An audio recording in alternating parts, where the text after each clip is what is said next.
अस्सलामुअलैकुम।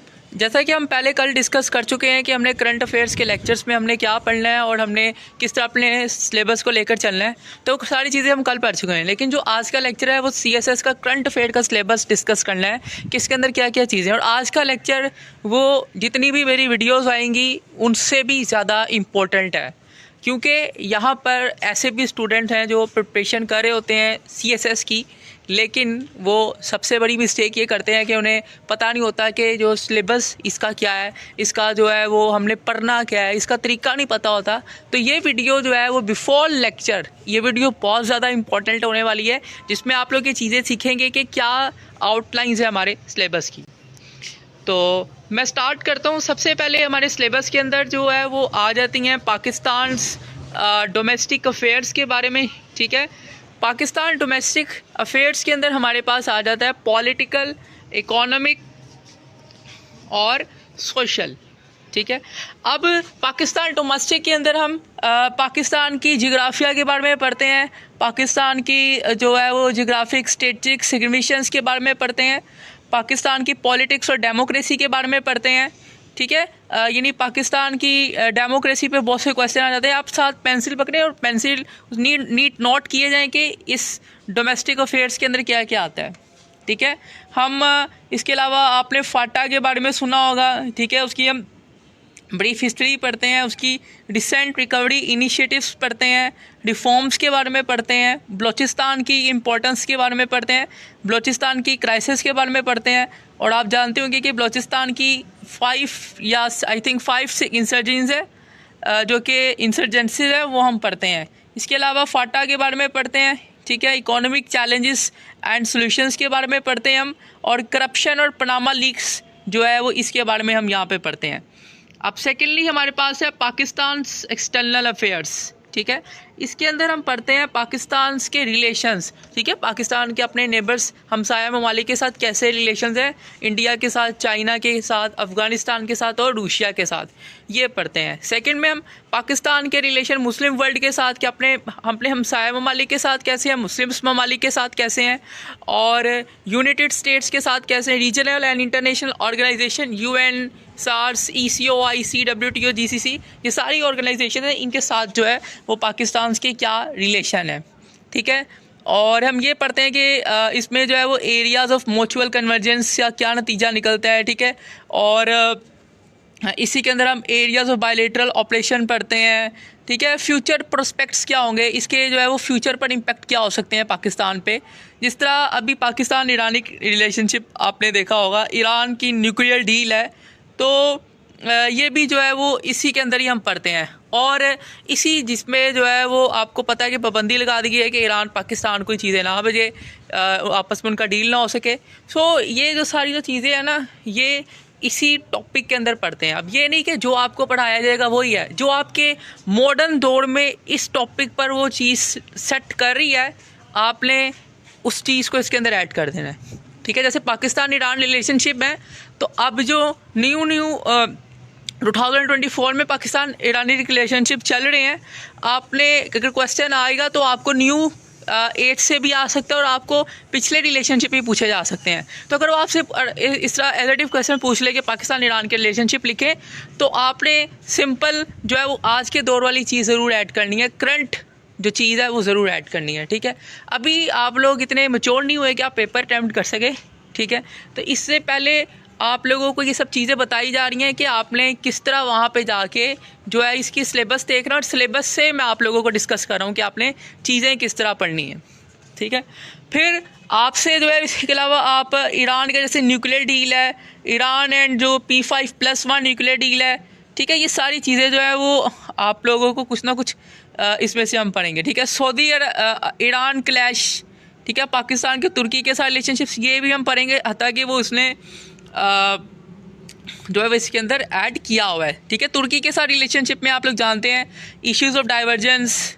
ठीक है, रिसेंट डेवलपमेंट्स के बारे में लिखेंगे, पाकिस्तान के जो सऊदी अरब के रिलेशनशिप्स क्या हैं। ठीक है, तो एरियाज ऑफ कन्वर्जेंस और एरिया ऑफ डाइवर्जेंस बहुत ज़्यादा इम्पोर्टेंट है यहाँ पे। ठीक है, अब हम यहाँ पे जो है वो देखेंगे कि जो ऑर्गेनाइजेशंस के साथ ताल्लुकात हैं, ठीक है, वो सारे हम देखेंगे। ठीक है, तो इसमें जैसे कि इन ऑर्गेनाइजेशन के साथ क्या ताल्लुक है, जैसे OIC के साथ पाकिस्तान की फेलियर्स, पाकिस्तान की चैलेंजेस हुई थी, ये सारी चीज़ें जो है वो हम इस टॉपिक के अंदर जो है वो कवर करेंगे, ह्यूमन राइट्स वगैरह। अब ग्लोबल इश्यूज़ आ जाती है, ग्लोबल इश्यूज़ के अंदर ही ह्यूमन राइट्स आते हैं। ठीक है, ग्लोबल इश्यूज़ के अंदर आपके पास इंटरनेशनल सिक्योरिटी आ जाती है, इंटरनेशनल पॉलिटिक इकोनॉमिक आ जाती है, ह्यूमन राइट्स आ जाते हैं, environment, global warming, Kyoto protocol, ठीक है, Copenhagen accord, population, world population trend, world population policies, terrorism and counter terrorism, global energy politics, nuclear proliferation and nuclear security, nuclear politics in South Asia, international trade, Doha development round and Pali package, cooperation and competition in Arabian Sea, Indian and Pacific Oceans, Millennium Development Goals, current status, globalization, Middle East crisis और Kashmir issue और Palestine issue. अब ये Palestine issue कब का यहाँ पे discuss है, अब इसमें आपने जो है वो करंट भी आपसे क्वेश्चन इसमें से ही पूछा जाएगा, तो ये आपने याद रखने हैं। ठीक है, इसी तरह जो है वो न्यूक्लियर पॉलिटिक्स और साउथ एशिया के बारे में भी पूछा जाता है, टेररिज्म एंड काउंटर टेररिज्म के बारे में भी पूछा जाता है। तो अब आपको मार्क्स डिस्ट्रीब्यूशन बताऊं तो आपका जो पहला डोमेस्टिक अफेयर्स है, इसके मार्क्स डिस्ट्रीब्यूटेड 20। आपके पेपर में इस टॉपिक में से जो क्वेश्चन आता है वो 20 मार्क्स कैरी करता है। तो इसको हम करेंगे कि हमारे 20 मार्क्स में से कम से कम हमारे जो है वो 14 या 15 ये ठीक है लाए करो। और पासिंग मार्क्स अगर देखें ना हमारे लिए कि 12 तक स्टूडेंट के मार्क्स आ जाएं। ठीक है, ज़्यादा कोशिश ये होगी कि 15 तक मार्क्स लें। ठीक है, आप क्राइटेरिया देखें तो ये आपकी जो है वो बाकी क्लासेस की तरह नहीं है कि जिसमें आपको 20 आउट ऑफ 18 मार्क्स मिल रहे, 20 आउट ऑफ 20 मिल रहे। नो, ठीक है, अगर पेपर चेकिंग की बात करें तो हम भी जो है वो 7-6 हाईएस्ट मार्क्स रखते हैं। ठीक है, तो पाकिस्तान एक्सटर्नल अफेयर्स के में जो 40 मार्क्स जो इसमें जो है वो टोटल इसमें से जो है वो क्वेश्चन का जो पेपर है वो 40 मार्क्स का बनता है इस टॉपिक में से। और ग्लोबल इश्यूज़ जो कि सबसे ज़्यादा जो है वो उसकी वेट यानी कि डिफ़िकल्टी लेवल है। ठीक है, हत्ता कि इससे पहले जो है वो हमने देखा पाकिस्तान एक्सटर्नल अफेयर्स, तो वो इतना डिफ़िकल्ट लेवल नहीं है जितना ये ग्लोबल इश्यूज़ है, क्योंकि इसके अंदर ज़्यादा टॉपिक आते हैं।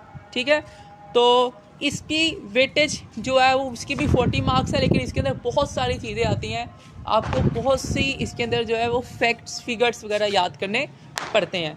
अब आपको ये चीज़ें याद करने के लिए कहाँ से हेल्प आउट आप लेंगे, तो आपको सिंपल ये CSS जो FPSC ने अपने सिलेबस में, मैं आपको बता चुका हूँ FPSC का सिलेबस आपने FPSC की वेबसाइट से डाउनलोड करना है, तो वहाँ से आपको ये मिल जाएगा कि आपने किस बुक से इसकी तैयारी करनी है। तो ये मैंने आपके सामने बुक्स रखी हैं, इन बुक्स को आप लोग देख लें, इन बुक्स से जो है वो आप लोग देख सकते हैं और अपनी जो है वो तैयारी को अच्छा कर सकते हैं। ठीक है, तो आज का लेक्चर जो था वो हमारा इसी बेस पे था। ठीक है, आज का लेक्चर हमारा इसी बेस पे था कि हमने जो है वो अपनी इस चीज़ को किस तरह, करंट अफेयर्स को किस तरह हमने कवर करना है, इसका सिलेबस क्या है। मैंने आपको माड़ी मोटी बातें बताई हैं, यानी कि आपको इस तरह मैंने ये बातें चीज़ें जो हैं वो डिस्कस की हैं कि आप लोग इसमें से जो है वो पता चल सके ये चीज़ें हैं। अगर कोई CSS का रिपीटर भी देख रहा होगा तो उसे ज़्यादा अंदाज़ा हो जाएगा कि उसने जो पिछले साल जो चीज़ें की हैं और जो मैंने इधर बताई हैं, और इसके साथ मैंने एडिशनल चीज़ें आप लोगों को भी बताई हैं, एडिशनल नहीं बताई बल्कि इसे रिलेटेड ही बताई हैं, तो उसे पता चल गया होगा कि उसने कौन सी चीज़ नहीं की होगी और उसमें से जो है वो पेपर में आई होगी। तो बहुत सी चीज़ें आज के लेक्चर में कवर होती हैं जो कि कभी भी जो है वो आप लोग सारे लेक्चर्स भी आगे ले लें, जब तक आपने ये वाला लेक्चर नहीं लिया होगा तो आप लोग जो है वो कभी भी एक अच्छा जो है वो प्रिपरेशन नहीं कर सकते, क्योंकि जब तक आपको बेस नहीं पता होगा कि बेस किस तरह बनानी है तो आप लोग कैसे करेंगे। ठीक है, फॉर एग्जांपल आप लोग डोमेस्टिक पर्पसेस वाले चैप्टर कर रहे हैं और ग्लोबल इश्यूज़ वाले कर रहे हैं। ठीक है, और इसके अलावा पाकिस्तान एक्सटर्नल अफेयर्स में से कुछ कर रहे हैं कि रिलेशंस नहीं मुझे इतने आते, या कुछ स्टूडेंट ये कर रहे हैं कि डोमेस्टिक वाले कर रहे हैं और रिलेशंस वाले कर रहे हैं और ग्लोबल इश्यूज़ जो है उसको पढ़ ही नहीं रहे, फजूल समझ रहे हैं कि ये फजूल है। मैंने पहले बताया है ये जो ग्लोबल इश्यूज़ है ये भी 40 मार्क्स के हैं। ठीक है, लगता ये है कि एक्सटर्नल अफेयर्स पाकिस्तान के मुश्किल है, लेकिन वो इतने मुश्किल नहीं है जितने ग्लोबल इश्यूज़ हैं, क्योंकि ग्लोबल इश्यूज़ में बहुत सारा डाटा जो है वो आपको जो है वो याद करना पड़ता है या समझना पड़ता है, जो भी है तो इस तरह जो है वो आपके लिए सबसे टफ जो चीज़ है वो आपके लिए ग्लोबल इश्यूज़ ही हैं। ठीक है। So try to learn it and more. इसलिए ये है कि आप लोगों को इस कोई भी चीज़ नहीं छोड़नी, जो चीज़ें डिस्कस है उनको करें, और आपको पता होना चाहिए कि कहाँ पे मार्क्स बनते हैं और कहाँ पे मार्क्स जो है वो नहीं बनते। अब आप स्टूडेंट्स को पता चल गया होगा, कुछ ऐसे भी स्टूडेंट्स होंगे जिन्होंने रिलेशंस कुछ किए होंगे, और कुछ होंगे जिन्होंने एक्सटर्नल ये जो ग्लोबल इश्यूज़ है इसमें से कुछ चीज़ें की होंगी, कुछ छोड़ दी होंगी कि ये फालतू है। तो आज उन्हें ये पता चल गया होगा कि हम इन चीज़ों को करते तो मे बी, और हाँ बिल्कुल, हम अपने जो है वो सबसे ज़्यादा मार्क्स अटेन कर लेते। ठीक है, तो आज के लेक्चर के लिए मुझे इजाज़त दें। कल हम अपने जो है वो लेक्चर्स की थोड़ा सा और इंट्रोडक्शन लेकर चलेंगे, उसके बाद हम अपना चैप्टर स्टार्ट करेंगे इंशाल्लाह। तो इजाज़त दें, अल्लाह हाफ़िज़।